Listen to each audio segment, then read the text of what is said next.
Parce qu'en le désorientant, soit vous avez deux choix. Vous coupez directement l'INIAM avec le FPI. Et puis, vous vous engagez comme d'autres l'ont fait. Les Macron l'ont fait, ça a réussi. Mais il y a d'autres qui l'ont fait dans d'autres pays, ça n'a pas réussi. Souvenons-nous en Grèce. En Grèce, souvenons-nous, le ministre de l'économie ou bien de quoi en Grèce, il a démissionné en 2016 ou quoi, croyant qu'il pouvait être propulsé. Il est devenu quoi aujourd'hui? Mais je ne doute pas de la capacité du président, du ministre Charles Blé Goudé de devenir lui seul, avec son parti politique, président de la République de Côte d'Ivoire demain. Ça, je ne doute pas. Mais je dis, il est mieux qu'on se laisse sur de bonnes bases, qu'on se retourne couteau contre couteau. Que vous vous retournez couteau contre couteau avec le FPI. Parce que quand vous êtes sorti de là-bas, ce n'est pas à cause du PDCI. Quand vous êtes sorti de la plateforme, ce n'est pas à cause de l'UDPCI. Ce n'est non plus à cause des leaders. Mais avec ce que je vois, j'ai même vu une vidéo que vous avez brandie sur sa page où il est en train encore de mobiliser toute la Côte d'Ivoire. Oui, c'est beau. Nous tous, on était en Côte d'Ivoire. On était en Côte d'Ivoire. Nous y étions. Quand le pouvoir du président Gbagbo a été confisqué le 24 octobre, nous y étions dans la rue jusqu'à ce que le président Gueye lâche. Nous y étions jusqu'à ce que le 19 septembre, ils soient attaqués. Je le dis et je le répète. Dans l'histoire, là, le premier meeting qui a été tenu pour dire ce qui se passe au nord et à Bouaké, ce n'est pas un coup d'État, c'est une rébellion. Ce meeting a été tenu par un membre d'un syndicat de Côte d'Ivoire, des élèves étudiants de Côte d'Ivoire, appelé Kyo Jean-Serge Boguia, paix à son âme. Ce sont les étudiants qui ont tenu ce premier meeting. En ce moment, le président lui-même, il était encore en Italie. Parce qu'on avait nos camarades qui étaient dans les résidences universitaires de Bouaké, de Korogo, qui nous donnaient les informations. Et on a tenu compte de ces informations et on a commencé à mobiliser. Ceux qui habitent à Cocody peuvent témoigner. Et c'est le 26 septembre que nous sommes allés chercher le ministre Charles Blé Goudé à l'aéroport, revenant de Manhattan. Et il dit de Manhattan, de Manchester. Donc arrêtez de vouloir l'isoler. Arrêtez de vouloir l'éloigner de sa famille politique. Arrêtez de vouloir le mettre contre sa famille politique. Parce que vous voulez devenir député. Parce que vous avez des ambitions. Et pour moi, ce sont des ambitions démesurées. Ce sont des ambitions sans conviction. Parce que s'il y a de la conviction dedans, même si moi aujourd'hui, dans ma région à Daloa, même si je suis le plus aimé et que je suis membre du COGEP, je ne vais pas être candidat. Le responsable du COGEP à Daloa, Digbe Aimé Cyprien, mon grand frère Digbe Aimé Cyprien, ancien militant du FPI, qui aujourd'hui est devenu responsable du COGEP, pensez-vous qu'il n'a pas la capacité de gagner des élections à Daloa? À Daloa, là, il n'y a pas quelqu'un qui maîtrise Daloa que Digbe Aimé Cyprien. Le général Digbe, le Gbelis. Il n'y a pas quelqu'un, le ministre le connaît, le ministre Charles Blé Goudé le connaît. Il sait que c'est un combattant. C'est un combattant à Daloa. Si Digbe Cyprien est candidat, même face au candidat du RDM, ministre qu'il soit, fut-il, il ne peut pas écraser dans les voix officiellement. Digbe Aimé Cyprien, il ne peut pas.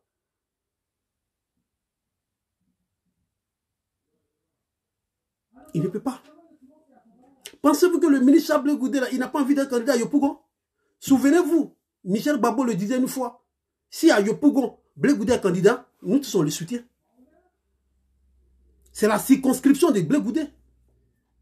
Yopougon, c'est la circonscription de Blé Goudé en 2011. Si les élections s'étaient bien terminées et qu'il était encore ministre et il était encore Côte d'Ivoire, sa candidature c'était à Yopougon. Ce n'est pas à Guibérois. Et tout le FPI était convaincu que la circonscription de Yopougon, c'était dans les mains de Blé Goudé Charles. Il dit tout le FPI, parce que je ne vois pas à Yopougon qui pourrait se présenter. Même les deux députés du FPI qui sont décédés aujourd'hui, Dago et puis, comment il s'appelle, celui qui est décédé tout dernièrement, comment il s'appelle, qui est parti du côté d'Afi, William Atebi. Ils étaient convaincus qu'ils ne pouvaient pas gérer Yopougon en 2010 là, sans Blé Goudé Charles. Donc Blé là, il peut être candidat à Yopougon. Mais s'il n'est pas candidat, c'est parce qu'il est maintenu ici. Et donc votre combat là, c'est de mener la marche pour que Blé retourne pour qu'il puisse avoir son passeport et qu'il rentre en Côte d'Ivoire. Ce n'est pas d'aller en rang dispersé en étant candidat. COJEP là, si vous êtes candidat aujourd'hui dans cette division avec la plateforme, je ne suis pas sûr que vous pouvez avoir même la majorité du Parlement. Vous ne pouvez pas avoir la majorité du Parlement. Donc le nombre que vous allez avoir là, c'est un nombre qui va se retenir contre Blé Goudé lui-même. C'est un nombre qui va se retenir contre Blé Goudé lui-même.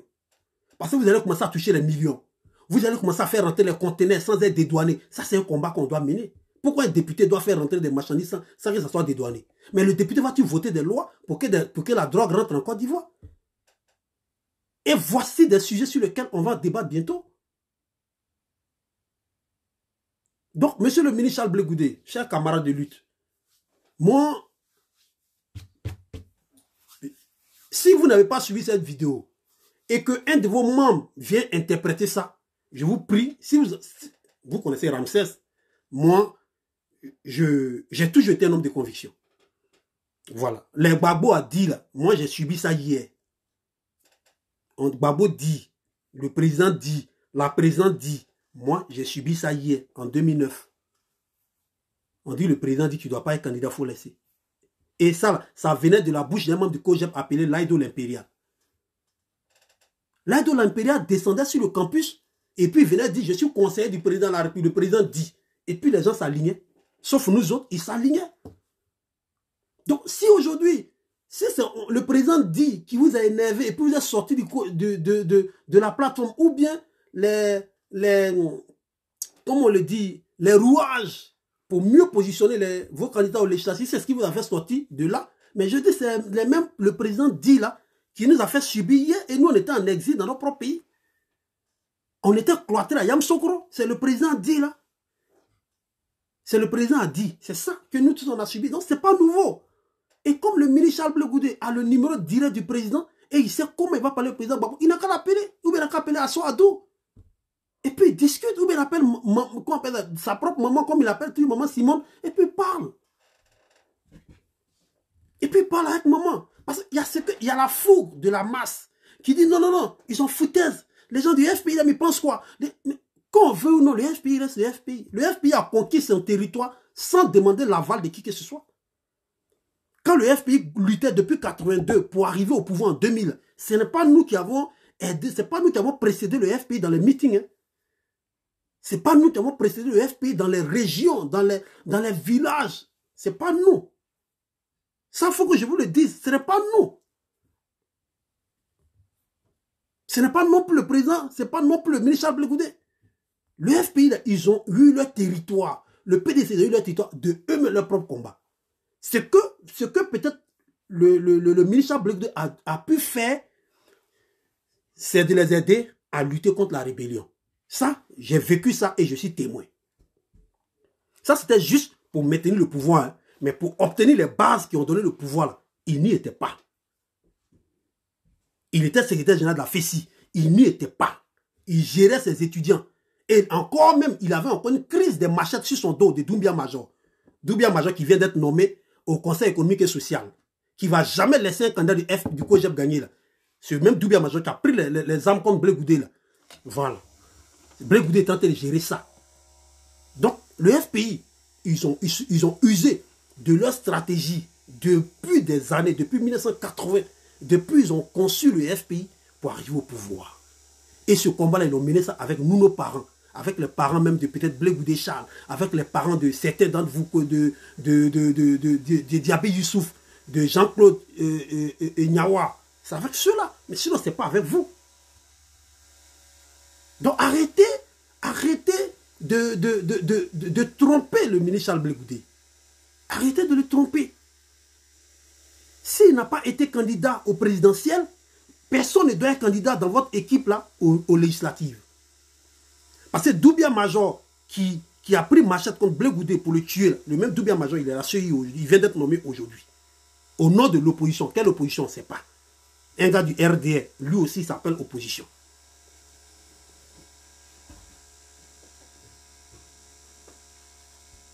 Donc, chers messieurs, cher camarade Blé Goudé Charles, je passe même par cette...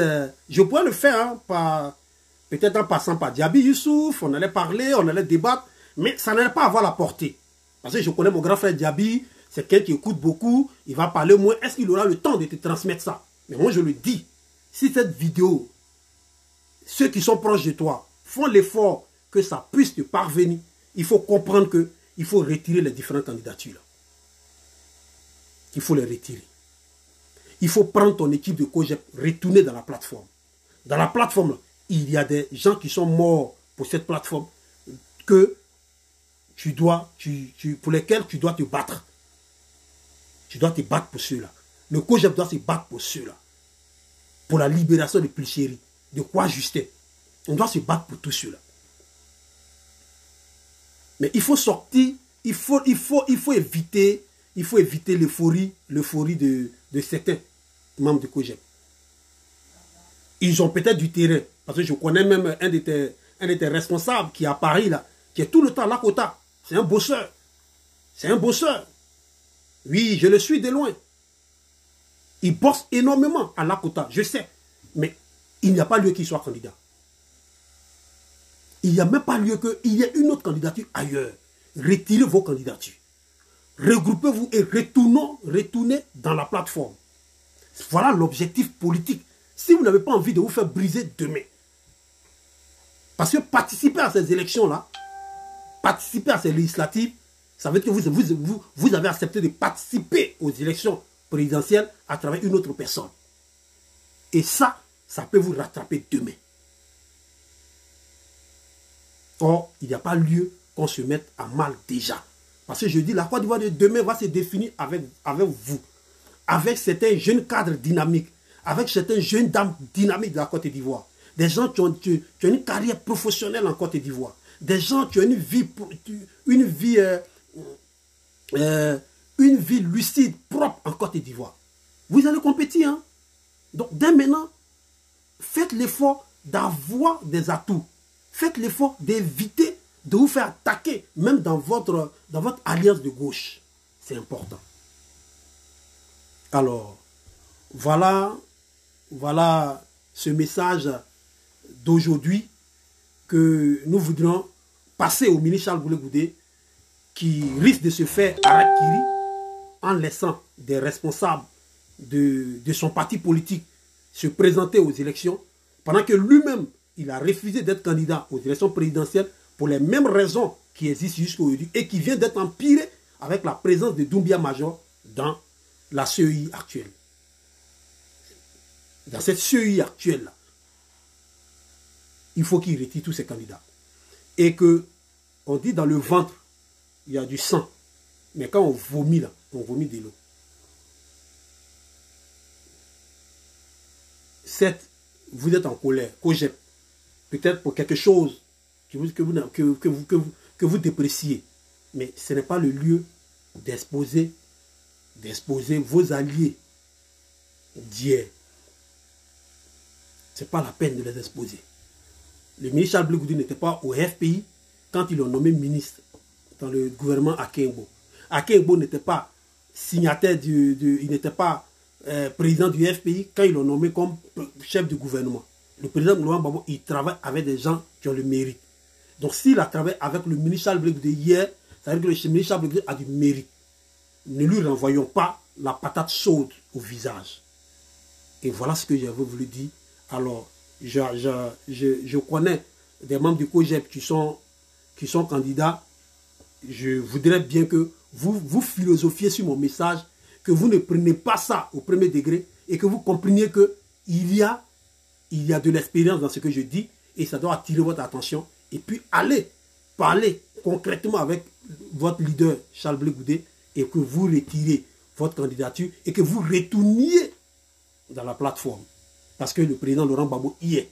Cette plateforme, elle est fondée par le président Laurent Gbagbo et Bédié pour rétablir l'ordre de ce qu'ils ont manqué hier. Et quand ils vont finir là, à 87 ans, 86 ans, 76 ans, 77 ans pour les uns et les autres, là, il n'y a pas autre chose, il n'y a pas un autre lieu où aller.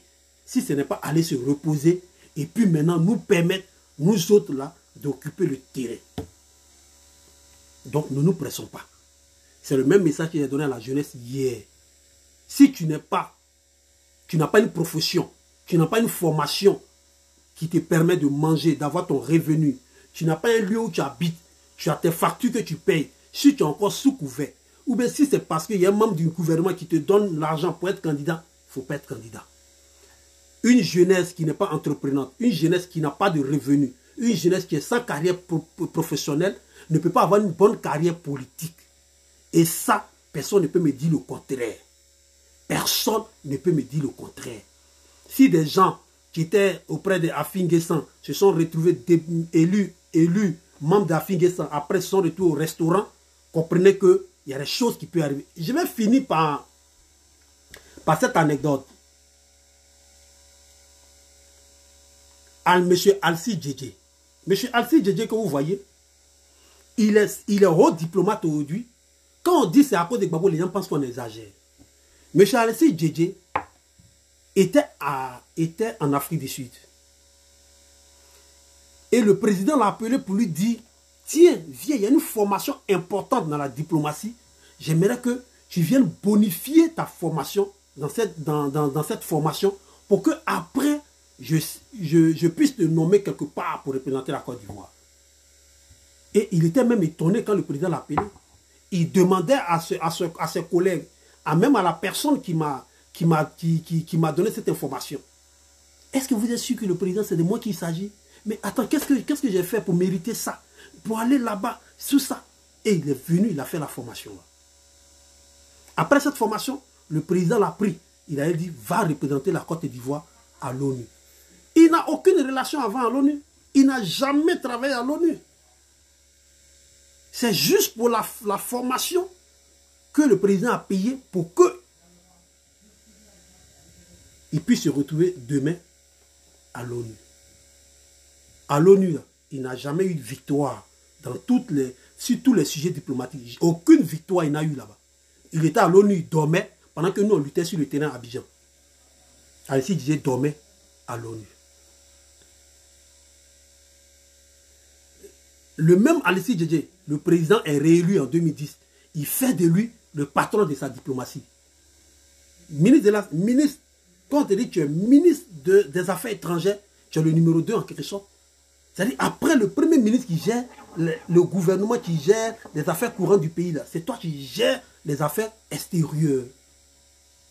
Donc la confiance, le président lui donne ça. Monsieur Mijab Legoudé, la confiance, le président donne ça à Alci Djedje dans le gouvernement où tu étais en tant que ministre des Affaires étrangères. Là encore, là, il a dormi. Les gens ont ratissé partout jusqu'à ils sont venus prendre le président dans sa résidence. Et lui, il était où? Il était à la résidence de l'ambassadeur où le président l'a envoyé pour aller discuter pour revenir. Il est resté là-bas. Le président arrêté, déporté, il s'assoit là à Gagnoa pour dire la carrière du président est terminée, passons à autre chose. C'est le même Alci Djedje qui même, peut-être, même si on fouille bien, il a des liens de parenté avec le président Laurent Gbagbo. Quand on parle de trahison, les gens disent non, les gens exagèrent. Pas tout le monde est trahi. Tout le monde est traite. Mais voilà quelqu'un qui, dès qu'on prend Gbagbo, on l'envoie à la haie, il commence à mener notre combat, il pousse le premier ministre Afinguessan à récupérer le FPI pour qu'il passe à une autre mission à laquelle il était assigné par le président Hollande. Alci Djedje, il est dedans, il se rend compte qu'il n'arrive pas à avoir sa liberté parce que Afi a un charisme, tu le bloques. Qu'est-ce qu'il fait? Il retourne sans créer, il crée un parti politique. Et il se rapproche du restaurant. Ce parti politique dont je vous parle aujourd'hui, ce parti-là a été inféodé au RHDP. Ce qui veut dire que Alci Djedje est aujourd'hui membre du RDR. Alci Djedje est aujourd'hui membre du RDR. Et qui est aujourd'hui représentant je commence même, il a une nomination à l'ONU. Sur Alci Djedje, regardez le parcours que je viens d'expliquer. Et cela m'a été expliqué dans la diplomatie, ici, par une personnalité de la diplomatie ici, qui m'a expliqué l'histoire. Et Alexis Djedje aujourd'hui, il s'en fout que le président Gbagbo meure ou pas. Ce n'est pas son problème. Il est au restaurant, il mange, il se brosse, il prend son petit déjeuner, son déjeuner, il dîne, il est au champagne et puis il dort. Voilà quand vous prenez des gens qui ne sont pas de conviction pour les mettre à côté de vous. Parce que vous voyez en eux des gens qui ne peuvent pas vous écraser, qui ne peuvent pas vous faire d'ombre. Vous les prenez. Et pendant qu'il y a des gens charismatiques, qui ont l'intelligence, qui ont la sagesse, et qui ont la connaissance, qui ont la conviction, vous les mettez à l'écart. Parce que vous avez peur de leur ombre demain. Parce que vous avez peur de les sentir à côté de vous comme des leaders. Vous les écrasez, vous les effacez, vous les éloignez. Et vous prenez des bénis oui pour aller vous accompagner. Ces mêmes bénis oui nous ont créé des problèmes en 2010. Ces mêmes bénis oui nous ont créé des problèmes en 2010. Je sais de quoi je parle. Ramsès, tu es trop fort. Tu vas faire l'ombre à certains de nos leaders. Ramsès, tu es trop fort. Si on te laisse là, tu vas devenir le leader de Daloa. On ne pourra plus voir celui-là. Ça, j'ai payé pour ça. Ce n'est pas de ma faute. Si je suis ici, mon père a été intelligent, ma mère est intelligente. Mon père est intelligent, ma mère est intelligente. C'est ce qui m'a donné cette force. Et que tu sois tout sauf Dieu, à part Dieu qui peut me faire taire. Qui que ce soit, tu ne peux pas me faire taire. Parce que ce que j'ai en moi, si je veux l'exprimer, je l'exprime à n'importe quelle heure. J'ai la force de l'intelligence, j'ai la force morale et j'ai la force physique. Donc quel est le problème?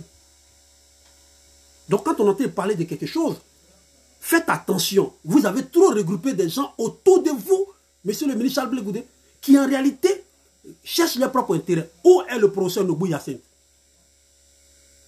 Où est le professeur Nobou Yacine? Ce monsieur, ce camarade, ton camarade depuis la fac, qui a milité et qui a conservé le parti. Il est où aujourd'hui dans ton bureau politique? Il est où aujourd'hui au COGEP? Où est le professeur Nobou Yacine? Voilà des personnes qui peuvent orienter la lutte avec toi. Mais il y a certains aussi qui sont là parce qu'ils veulent devenir députés. D'autres sont s'apprêtés pour devenir maire. Alors, moi, je ne vais pas aller loin. Voilà, si cette anecdote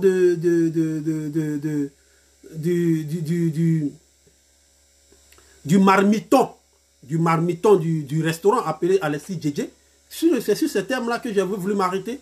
Et je ne vais pas aller plus loin. Je vais m'arrêter là parce que je n'aime pas les longues vidéos. Je vais essayer de les découper sur mon compte YouTube. Alors, pour ceux qui veulent voir la suite, mais de façon séquentielle, je vais faire ça sur YouTube à hauteur de 20 minutes pour que vous puissiez aussi décortiquer. Si c'est un peu plus long, parce que je suis arrivé au-delà d'une heure, alors je vais ramener ça sur YouTube, mais c'est de façon séquentielle pour que vous puissiez suivre ça entre midi et 2 à vos pauses pour comprendre que le combat que nous menons, il faut que ça soit un combat de conviction. On n'a pas besoin de courir après les ambitions, mais il faut comprendre que tout ce qu'on doit faire, doit y avoir de la conviction. Alors, je demande et je propose, je souhaite que tous les cadres du COGEP qui sont candidats aux législatives, de stopper les candidatures, de retirer les candidatures et de retourner auprès du ministre Charles Blé Goudé pour qu'il ramène le COGEP dans la plateforme ou surtout le FPI et le PDCI pour briser le rêve du RDR qui cherche à être majoritaire à l'Assemblée nationale pour permettre à ce que Kandia Camara soit président de l'Assemblée nationale. Ça, c'est une grave erreur. Kandia Camara, président de l'Assemblée nationale, imaginez-vous beaucoup de choses. Je vais décortiquer ça demain pour que vous compreniez l'intérêt véritable de la démarche de la plateforme. La plateforme veut aller aux élections législatives. Nous leur disons, c'est un danger. Mais voilà ce que nous proposons. Mais c'est à eux le dernier mot. Ce n'est pas à nous de leur imposer nos ambitions ou bien notre carnet d'adresse ou bien notre agenda. Ils ont leur agenda que les présidents Bédié et Gbagbo gèrent. Alors, si vous êtes dans la gamme, vous les accompagnez. Si vous n'êtes pas dans la gamme, vous allez au restaurant. Je vous remercie et que Dieu vous garde, qu'il vous protège et qu'il protège aussi la Côte d'Ivoire. À bientôt. Ciao.